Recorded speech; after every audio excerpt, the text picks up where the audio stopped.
Hey there, Video Insiders, and welcome to your podcast. He's Tom Martin. And he's Carlos Pacheco. And we're two grizzled YouTube industry veterans. We're here to give you our 2 cents on the business of YouTube so you can make more dollars. News, strategy, insight, and just a sprinkling of snark. So what's the latest this week, Carlos? Well, it's a new year. So it's a new year, new me, new podcast. Woo, hashtag New Year, New Me. Great to be here with you on our very, very first episode. But Carlos, who the hell are you? Let our listeners know. Well, my name is Carlos Pacheco, and I've been working on YouTube for something like 7 to 8 years. I lost count at this point. That's a little bit of me. I do strategy and content for a bunch of different clients nowadays. I do it for YouTubers and I do it for companies. That's what I do for a living. And the other voice you can hear is me. My name is Tom Martin, and I am a YouTube growth specialist and consultant, as well as being a general YouTube nerd and lover of all things YouTube.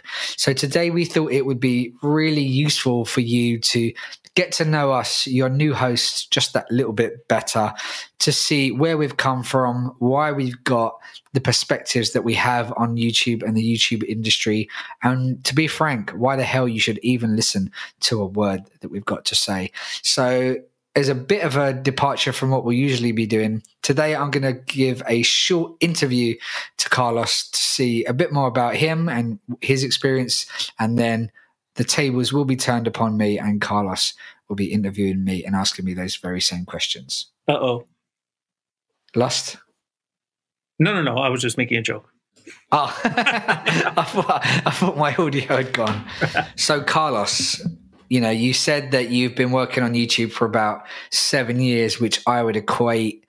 I always often say that YouTube years are like dog years. Like a year on YouTube is like 7 years in the real world. So you're a YouTube dinosaur, but if you can you cast your memory back to your first kind of time working on YouTube, and what kind of capacity was that in? So yeah, I mean, 7, again, like I say 7, but it's probably 8 at this point. But many years ago, I discovered the world of YouTube by pure accident. Like I was working in advertising agencies for many years.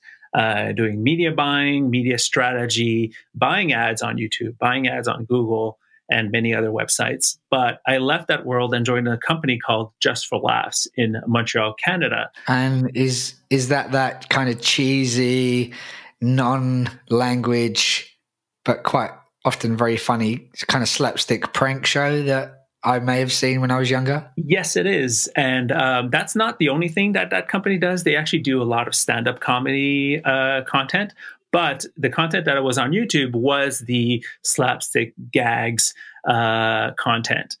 And the producers had been throwing up content on their YouTube channel without really thinking about a strategy. And they were like, there's a lot of views happening, but we don't know how it's happening or why and what to do with them. So I came in with my, just basic knowledge of SEO, search engine optimization, and strategy and audience development.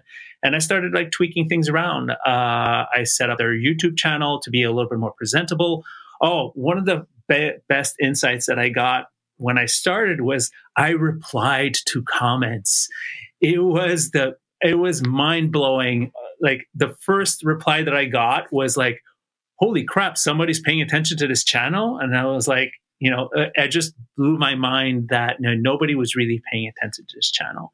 So, for something like, less than 2 years, actually, 18 months, I worked at Just for Laughs. But within those 18 months, the strategy that I helped establish there ended up, turning a channel that had a couple 100,000 subscribers to a channel that had 3.5 million subscribers and started generating a significant amount of money for the company. And by doing that, I started to sort of show the opportunities for the company to sort of use these platforms to build their audience, to build their brand across the world. Yeah, if I can back you up a little bit. So that growth what were some of the levers that you pulled to instigate that growth? And also, you know, the techniques that you were using at the time, were you plucking them out of thin air? Was there some kind of person mentoring you or guiding you? You know, how did your YouTube education come about? Honestly, most of it was self-taught or just looking at what our YouTubers were doing. Back then, YouTube was not supporting creators, was not creating any content to really show how you can optimize your content. So, you know, some basic SEO thinking, like how to title your videos, put a description in the video, your tags, putting links, telling people to subscribe, optimizing the content so that, you know, it had end cards or annotations. Back then, there was no annotations on a whole channel before. You know, other things like thumbnails. Thumbnails were huge. They weren't set up. So all these things that are sort of the basic tactics that a YouTuber does nowadays weren't being used by many people, but creators that were growing were using it, but no brands or no companies were really using those tactics back then. That's really interesting. But something that really hit me that I've never really thought about before is that there's a whole generation of people that will have zero idea what a traditional annotation was, Carlos, in those good old days where you could draw a little square around anywhere on the screen and make it clickable. And I think as we record this, I think we've just got a couple of weeks until those are actually deleted from old videos, which is a very, very sad day in our history of YouTube. Again, we've been here for donkey's years, obviously. Yeah, exactly. And so going back to your 18 months Just for Laughs, you take it from a couple of 100,000 up to 3-point-something million, which is huge growth in such a short space of time. What was next for you? Well, you know, the reason I left Just for Laughs was actually because, you know, I showed them this platform. I built them this platform and they were like, yeah, thank you very much. We'll collect the money and you can keep doing this for the next, 10 years and just do the same thing. And I was like, well, I wanted challenges. I saw that, YouTube networks were starting to pop up all over the place. And, I learned all about that industry and I wanted to work in that industry. And a company came calling. At the time, it was called Temple Street, but then it changed its name to Boat Rocker Media. And they wanted to create a Canadian network. And they convinced me, and I joined them. I moved from my hometown of Montreal, Canada, to Toronto, and started building a bunch of YouTube channels. Started working with creators. Started looking into that industry. My experience there was interesting because Boat Rocker is a production company, much like Just for Laughs. They create a lot of content, but they're not an ad network. They don't know how to, sell advertising or sell sell to brands. And I had that experience of like working with brands, advertisers. So, after about, 6 months to a year of like, pounding the pavement, trying to get creators to work with us, we quickly realized that because we're a production company, it didn't really work for us to turn ourselves into a network. So we focused inwards, and I kind of sort of rinsed and repeated what I was doing at the Gags, where I looked at what libraries were available to us. Boat Rocker made a lot of different shows, and some of them I could put online, some of them I couldn't. And I started putting all that together and creating a bunch of YouTube channels for them. And then through the years, I stayed there for just about 5 years, just shy of 5 years actually, and built, dozens, if not, close to 100 YouTube channels for them, and for some creators as well. And yeah, that was my sort of my life for the last 7 to 8 years. And what kind of channels are we talking about here? Are we talking about clips from old TV shows, full episodes? And what kind of work with creators are we talking about here? Because you mentioned the word network, and does that mean a network in the kind of multi-channel network sense, where you kind of, creating a group of channels to then take a split of the AdSense in the traditional model, or was this more of a kind of creative, collaborative kind of relationship? Well, the goal was to do both, but we initially started to do it in a very traditional, very basic level where we'd collect creators into our content manager, our content, which is a dashboard that YouTube gives for networks. And we'd start taking a cut of AdSense and try to support them and give them, we'd give them our insights on how to best build their YouTube channels. But again, for us, that was a very limited experiment for us, because on top of the creators being, all different, which is actually a problem when you think of a network. The Canadian market is a very tiny market when you look at the YouTube space. And so, it was not feasible for us to sort of like become a YouTube network in Toronto without, on top of being a production company and trying to create original content, which costs a lot of money. We didn't have an ad sales team that would that would pound the pavement and get, the sponsors to come in. So, we started the basic stuff, but quickly saw that, this is not our business. We focused on our content because we were able to sort of really do what we wanted with it. And, to answer your question about the types of content, it went from original clips. There's this TV show that Boat Rocker does called The Next Step, which was a huge, international show. But they had like hundreds of original bespoke clips that, they were put on random websites as promotional stuff. And this is like behind the scenes and dance numbers and all that sort of stuff. And there was no one place to put them. So I created a YouTube channel. The machine started working. Next thing you know, we've got 10 million views and 4 million views a month, all that sort of stuff. And then other channels were cooking channels. We had a bunch of cooking shows with many recipes, and we chopped those shows up, turned them into YouTube-y type content.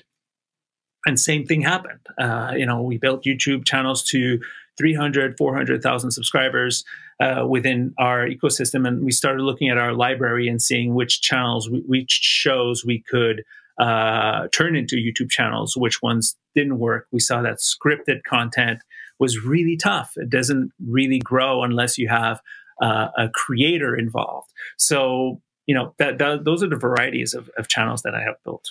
So it seems like you've had quite a varied experience. How do you look back upon those days? Was that a fun time? Did you enjoy being on the front lines, running YouTube channels, running into the trolls, navigating the algorithms, various changes throughout those years? How do you judge your time there? Was that a happy time for you? I think it was definitely a happy time because I got to learn something that wasn't really being, wasn't being used a lot, or didn't have many people sort of understanding this world. And I saw the growth potential. But at the same time, it was frustrating for me because I was working at content companies. Content companies know how to make content. They don't know how to market their content. And I would look at these channels with like millions of views. Sometimes, I remember on Just for Laughs, we'd get 4 million views in a day. And I'd be like, that's insane. And I would put my, old marketer hat on, but it's like, we have nothing to use these views for. They're just views. Yes, they're making money, but we're not really building something or creating something that's sustainable. And that was also mimicked with the other channels I created for Boat Rocker. Is we would create these amazing channels, and they would make a little bit of money, but nothing sustainable for a production company. It was sort of incremental money for them. So that was a bit of a frustrating part for me because I would see what the creators were doing, and they were like chugging along, creating new content every week and being innovative. And the production companies couldn't really follow up on that. Well, the production companies that worked with, right? There's other ones that are obviously doing a lot of amazing things. Again, because of my experience with marketing, I was looking at these views and these impressions and these followers as a missed opportunity to build a business, to create something sustainable beyond just the views on YouTube. And I would say that would be the part that, in the end, made me decide to, I don't want to stay in this seat for forever, and I wanted to see what else I could work on. And so, if they had handed you the keys to the entire division with a bit of budget, what are you referring to when you're telling them to build something sustainable? What could that look like for a similar business that or production company that could be listening to this podcast? What would the advice be? Well, the advice would be to build an audience. Use your content to build an audience, and use that audience, build an audience, but have a plan to make money beyond just the AdSense money. Build a business beyond it, and invest in building a business beyond it. Because for me, one of the issues that I ran into many times with production companies that have libraries of content is that they just want to work with their old library and they don't want to invest in new content. And it takes a lot of time to build an audience with old content. It can take upwards of 2 to 3 years before a channel really kicks in. And, let's just say you're uploading a video a week or 2 videos a week of repurposed content. When I say repurposed content, think about a cooking show that has 3 recipes, and I chopped up those 3 recipes and turned them into 3 individual videos. And I've grown YouTube channels like that. And it works. It definitely works. But after 2 to 3 years, you have hundreds, millions of views. Well, what do you do beyond that? Well, now I've grown a YouTube channel to 250,000 subscribers. Well, how can we take advantage of these subscribers? Well, start making original content. Start, in that original content, use it as an opportunity to market something else. And, again, the cooking ones, it's easy. It's you create a recipe book, or you create not content, but any other sort of merch that you can sell. Then start building some sort of more of a relationship with your audience, as opposed to just pushing content out. And that's what a lot of production companies or content companies or broadcasters think about. They're just about pushing content out, and they don't think about building an ecosystem around that content or that brand. And just out of curiosity, because you obviously had a lot of success and a lot of growth, you mentioned previously that you'd come from an advertising background. How much of that growth was through paid media and ad spend, or was that almost, is it mostly organic growth that you were seeing on those channels? Oh, those channels were 100% organic. No ad budget to work with. The only thing where I had money to work with was an amazing opportunity that I had with the gags. Is out of the blue, a YouTuber texted me and says, "Hey, I love the gags. I would love to collaborate." And, again, back in those days, the gags weren't really creating original web content. So it took some convincing to, have the creator come to us, and we'd make an original piece of content for the web. And that creator, first off, gags did not pay for the creator to come. The creator spent his money to come visit with us. I literally hosted him in our spare bedroom. He hung out with me for a week. And he came to the office. We conceptualized a couple of gags, and we filmed them. And they turned out to be a huge success and really gave the channel an extra boost. And who was that creator, you might ask? His name was... Well, this is... Yeah. Go ahead. I've spoiled your reveal. Now go and just carry on. The inside scoop. Who was this mystery couch surfing creator? I think I actually got an idea. I think I may have seen you post about it on Twitter or Facebook before, but the listeners out there are dying to know. So please tell us, who was it? It was a little known YouTuber called Roman Atwood. And say what? Yeah, Roman Atwood and Dennis Rohde, who was his collaborator back then. They both stayed at my place. And that, to me, that opened my eyes to the world of YouTubers, because I saw how much they, I hate to use this word, but they hustled for a week. They would come to work with me in the morning, work all day, and then we'd get home, we'd go for dinner, we'd come back to the office, we'd come back home, and then they would sit down and start editing till 3, 4 o'clock in the morning, and then rinse and repeat. They did that for a full week. And, back then they were vlogging, they were doing prank videos, and I appeared in a couple of their vlogs, which was really cool of them to sort of made me appear in them. And again, that's to me, that opened my eyes to the world of creators. And I always wanted to work with creators.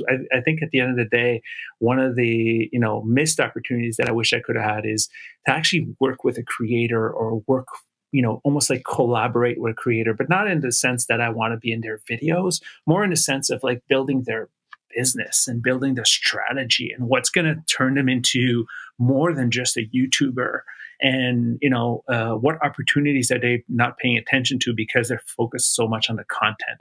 And that's, I would say, is a little bit of my, melancholy regret of the last, 6 to 7 years, is to not partner myself with a creator that I could have, helped on the marketing side of things, on the thinking, like somebody who wants to build a business. And every day I'm frustrated as heck when I see a creator that's, has millions of views, but nothing else, doesn't build a business, doesn't create something beyond just a YouTube channel, and doesn't, think of the future. Because every couple of months, we always get something happening with YouTube, change the algorithm, demonetize this, and all this sort of stuff that, can really, destroy a YouTuber's livelihood. And if they haven't thought beyond that, that's a huge failure. Right. And that's where I think that's where I wish I would have had a little bit more experience with. Yeah, well, this is definitely a theme that we're going to be revisiting again and again. So please put your melancholy aside, Carlos, because without doubt, there's going to be lots of creators that end up listening to this show that do follow that more wise path of diversifying their income through listening to this. So please do not be sad. Also, we will definitely be revisiting the topic of hustle. I know this is something you have very strong opinions about. I find my opinions on it changing and all the time. So yeah, I think that's another thing that we're going to revisit. And while we're talking about themes, if there are any topics, subjects, or news items that you want us to talk about, you want to hear our opinions on it, do let us know on social. You can get me on Twitter at channel_fuel, and you can get Carlos at Carlos Pachet_CO. And exactly. You're going to need to leave that in, Joe, but you're going to need to spell that out, Carlos, so it's please. CarlosPache_CO.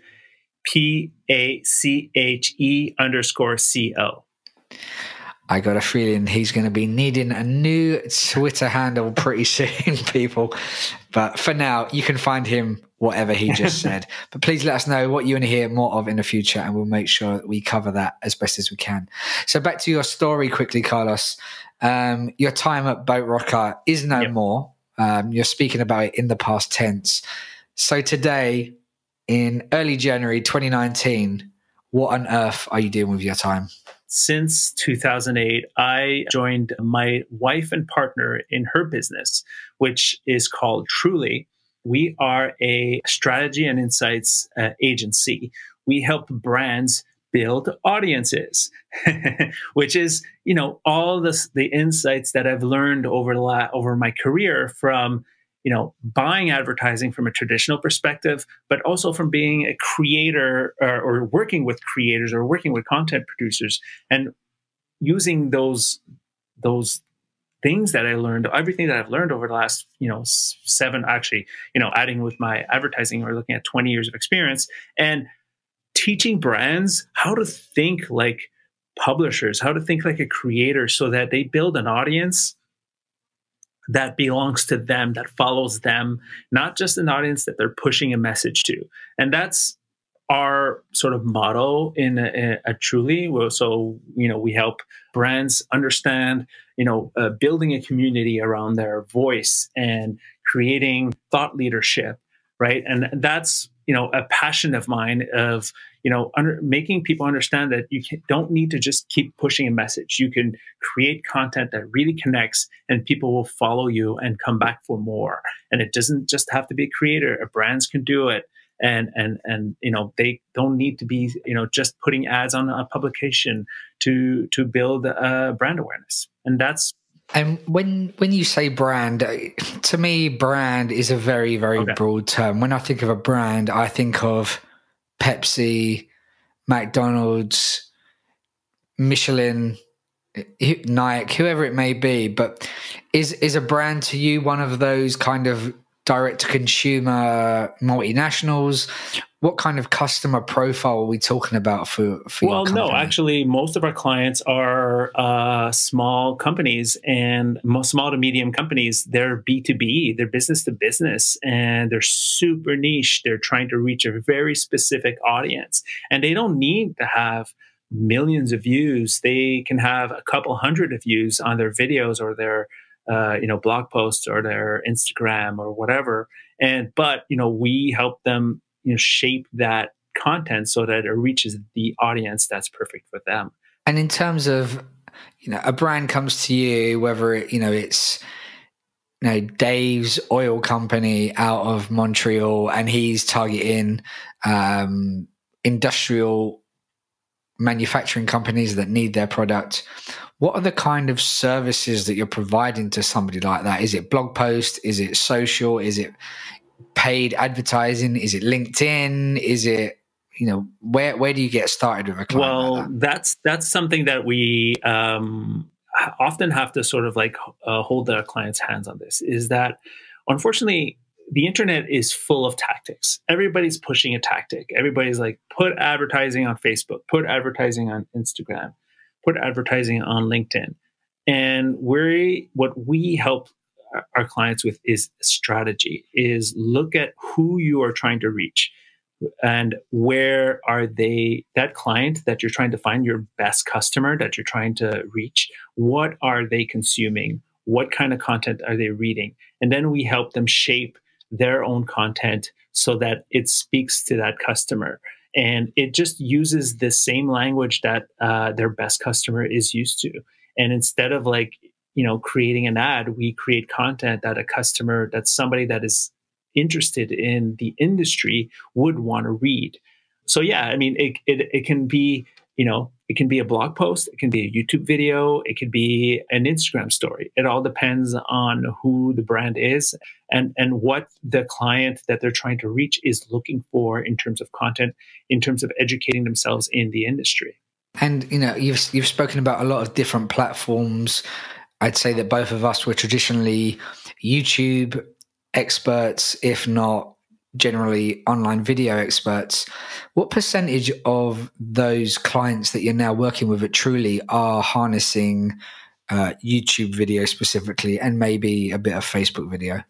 I would say about 30% are using YouTube from a very YouTube-y type of strategy, just because YouTube, video is expensive. Brands don't, you can't get somebody in their basement to create videos for brands, right? You have to work with production companies. And at the same time, video is not always the answer for our clients. Some clients are very happy and, see great results with a blog post. And other clients see great results with being consistent on social media, right? So it really depends on the client. One of the things that we harp on is we are not going to tell you need to be on YouTube just because YouTube's hot. It's we're going to tell you need to be on YouTube because your audience that's where they're looking for information. So yeah, it all depends. And at the same time, we have major clients that do YouTube videos, but at the same time, I've always kept a foot on, or sort of my toe in the water in terms of working with creators. And I still advise many creators on building their YouTube channels. So I have a hard time really letting go of that, because I just love working with creators who are so appreciative of, just some strategy and insights on, what they should be doing, because they're focused on creating content. And if there are some creators listening that, what you're saying resonates with you, and if they happen to be local to Toronto, or if not, how can they get in contact with you, Carlos? Best way to get in touch with us in general is trulyinc.com. Probably the best solution at this point. Perfect.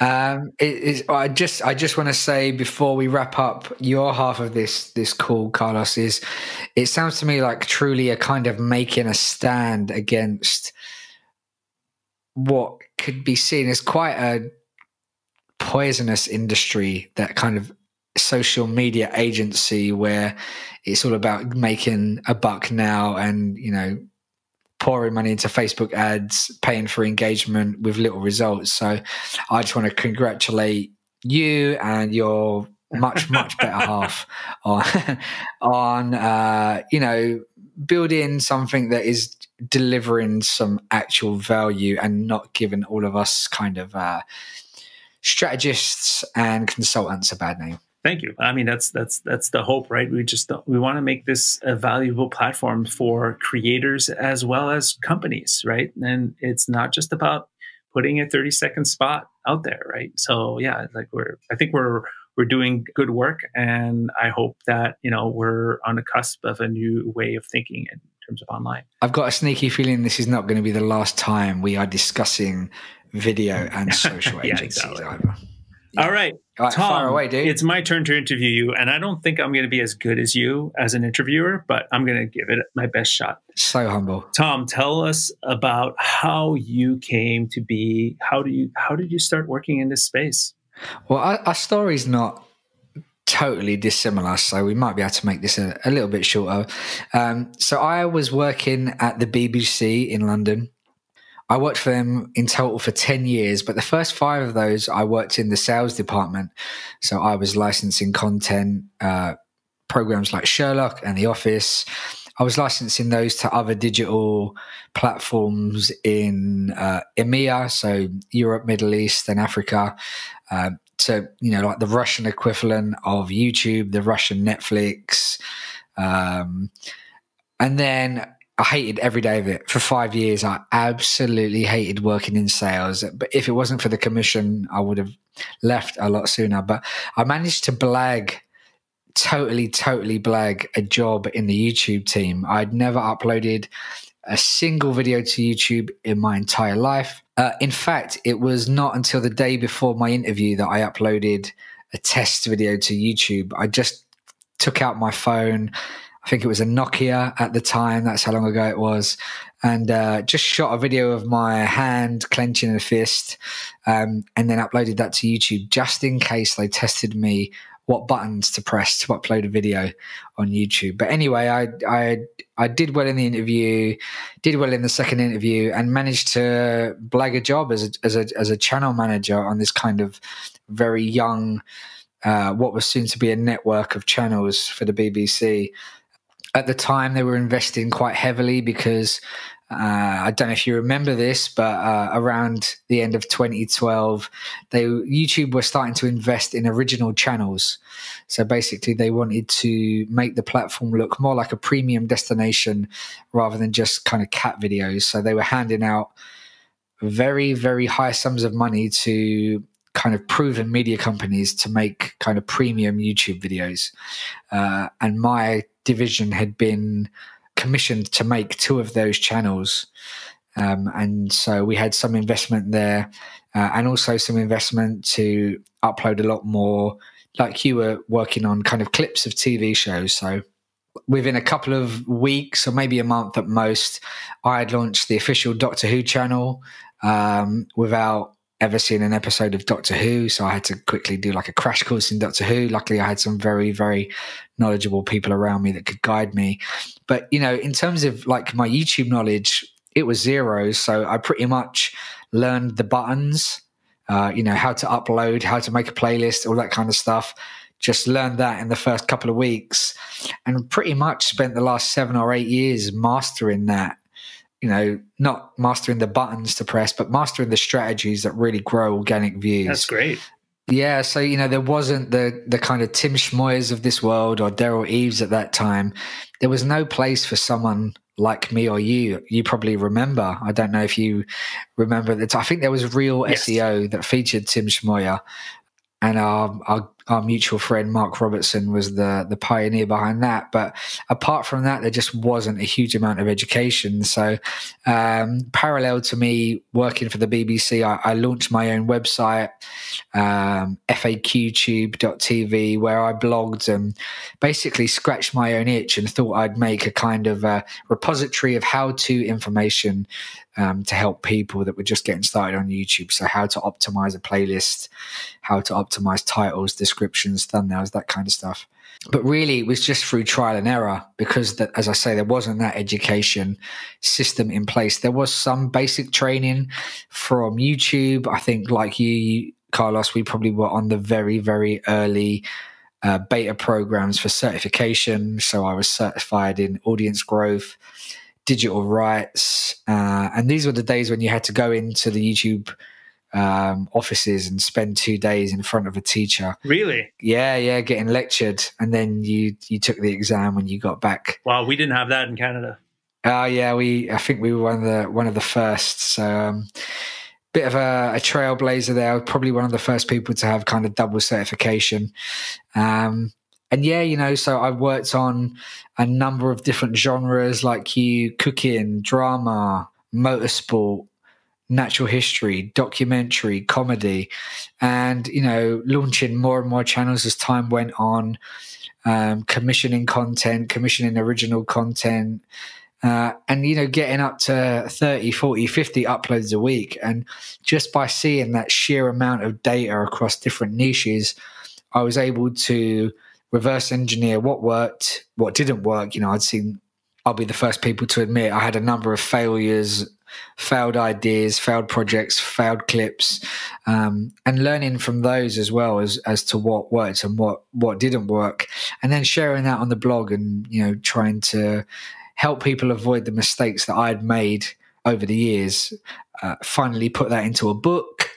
And yeah, achieved some really, really great results. Took the Top Gear official channel from about 700,000 subs to 3 million in 12 months. At that point, 3 million subs was enough to make you like a top 100 channel. So, we were looking at the Social Blade rankings, and we were a top 100 YouTube channel at the time. So that was pretty epic. So we were basically fighting each other back then. Probably, yeah. Because I was looking at that Social Blade tracking every couple of days and seeing how we were like, oh yes, we're top 100 now and all that sort of stuff. Yeah. Yeah, and these are the days when Smosh topped the charts. I'm sure you remember. And they were the first people to kind of top, I think, 10 million, which was pretty amazing. Yeah, and managed to get another couple of gold play buttons in my time there. Before moving on to another company called Endemol here in the UK, I was their head of audience development, so looking after YouTube and social. And they are a TV production company. They're actually the world's largest independent production company. So they make stuff like MasterChef, Big Brother.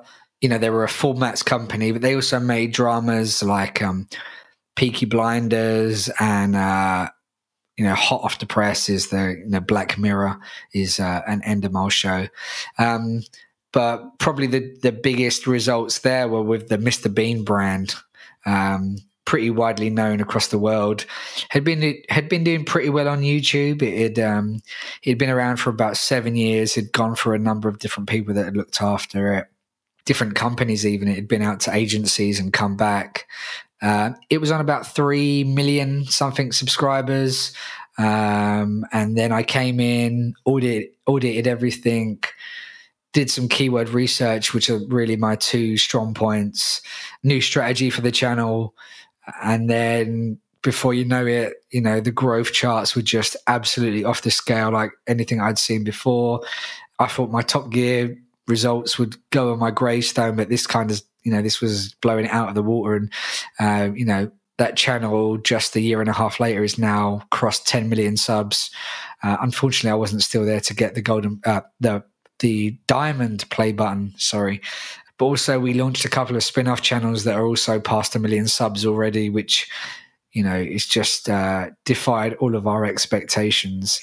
And also there got to lead the social strategy, and I looked after video strategy for the Mr. Bean Facebook page, which is, I'm not sure where it sits now, but at the time it was like top 12 Facebook page in the entire world in terms of likes. We were taking over Manchester United and Bob Marley, and I think when I left, we'd just taken over Taylor Swift and were hot on the heels of Justin Bieber. So really interesting time there. We were on the early suggested video monetization beta. We were on the ad breaks beta and, making some serious money through ad breaks. And we were early into the watch page beta as well. So we got to test a lot of the new Facebook video features that are a little bit more commonplace today. So in a very privileged position, worked with some great brands, some great people as well on my teams. But like you, kind of felt like I had a lot more to offer, a lot more people. And so in June of last year, I left to start up my own company where I now consult with independent creators and mainly TV companies and rights holders to exploit their kind of TV and movie back catalogs, but also working with a lot of kind of large YouTubers, shall we say, vloggers and people like that in all different niches, helping them to kind of break through their ceilings and where they've plateaued or even kind of going in reverse. I come in and help them evaluate where they might be leaking some views and how they can get growing again. And that keeps me very, very busy. One of the things that we don't really talk about, and we have both a lot of experience about, is the rights issues, is the content claiming that, a lot of people don't really talk about a lot online. Yeah. And I don't know if it's let's not talk about it, or, just not enough people out there sort of talking about it, or it's just companies that handle it are just, keeping it under their hoods. But both you and me have worked a lot in the content ID side of things, and that's a missed opportunity for many, many creators. And to this day, my wife created a video about copyright, and it's like her number one video every month because people are just constantly trying to ask that question about copyright. And that's something that both you and me have a lot of experience on, and how that works, and how Content ID on YouTube is a very powerful tool for creators as well as for content owners. Yeah, and I just think there's a lack of awareness that it even exists. I think people just think that people are sitting there clicking away, and there are farms of people that are sitting there manually claiming people's content, but people just don't realize the size and the scale of the Content ID system and how it is generating hundreds of millions of dollars and pounds and Canadian dollars for rights owners, independent creators, and people just don't realize there's a whole industry out there that caters for it. Yep. There are companies springing up that only deal with Content ID. Yep. There are agencies that will help you with your Content ID for a cut or a fee. And there are people out there that are incorrectly claiming people's content to be trolls and to make money from things that they shouldn't be making money out of. 100% we'll have to have a dedicated episode to talk about Content ID and the CMS and the more kind of technical side of things. But you're right, people just don't talk about it. I'm not sure why, because it's not a huge secret, but maybe it's just that, podcasts out there and articles, I think they're a lot more creator centric. And I think this is something that we're trying to change with this podcast, is to open up the doors, and peek behind the kimono of what goes on the industry side of things. What are big companies doing on YouTube that maybe the smaller guy is missing out on or is not even aware of? Yeah, I mean, it's something that, to this day, I still work with Content ID. I do it for a bunch of companies. And every couple of months, I always get a producer coming to me and it's like, I want to understand YouTube. I have a library of content. There's a bunch of people pirating my stuff.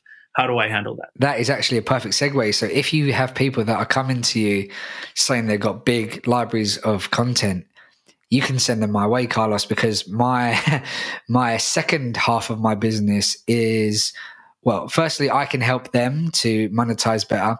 But also the second half of my business is that I'm now trying to put my money where my mouth is. So, I rate myself very, very highly, without sounding big-headed, as one of the world's leading organic YouTube growth experts. But I don't really have a YouTube channel, and I'll talk more about my YouTube channel in a second. But what I really want to focus on this year is growing my own small network of YouTube channels. And to be honest, that is so that I can create a more reliable stream of income and lessen the amount of consulting work that I need to do. And the consulting work is interesting. I love working with creators, but it's a straight trade of my time for dollars. And that's not something that, for me, is the vision for my business. So what I'm looking to do this year is to grow a network of my own YouTube channels. And that's not going to be me in front of camera, and that's not going to be me filming other people.